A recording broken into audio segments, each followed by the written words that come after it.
Russia के इंतहाई ठंडे पहाड़ों में 9 तजर्बाकार यानी एक्सपीरियंस्ड स्टूडेंट्स बर्फानी सफर पर निकलते हैं, मगर कुछ दिन बाद उनकी लाशें ऐसी हालत में मिलती हैं कि पूरी दुनिया थर्रा उठती है। किसी की जुबान गायब थी, किसी की हड्डियां अंदर से टूटी हुई थी, मगर बाहर कोई निशान नहीं था।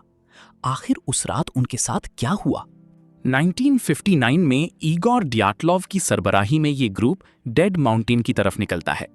उनकी आखिरी डायरी एंट्रीज और तस्वीरें दिखाती हैं कि वो बहुत खुश थे, मगर फिर एक ऐसी रात आई जब उन्होंने अपने ही टेंट को अंदर से काटकर नंगे पांव बर्फ में भागना शुरू किया।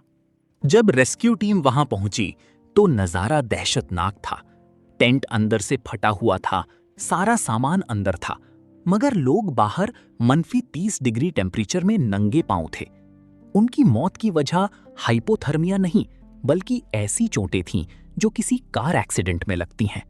लोगों ने कहा कि उन पर यति ने हमला किया, कुछ ने कहा कि रशिया वहां कोई खुफिया एटॉमिक टेस्ट कर रहा था, और कुछ का मानना है कि वहां ऑरेंज ऑर्ब्स यानी आसमानी रोशनियां देखी गई थीं। क्या वो किसी एलियन हमले का शिकार हुए? 2020 में साइंटिस्ट्स ने एक नए किस्म के एवलांच बर्फानी तूफान की थ्योरी दी, मगर क्या ये उनकी अजीबोगरीब हालात को जस्टिफाई करती है? शायद नहीं। डियाटलोव पास आज भी दुनिया का सबसे बड़ा अनसॉल्व्ड मिस्ट्री है। आपको क्या लगता है, उस रात उन 9 लोगों ने ऐसा क्या देख लिया था? कमेंट में बताएं और राजनामा स्टोरीज को सब्सक्राइब करें।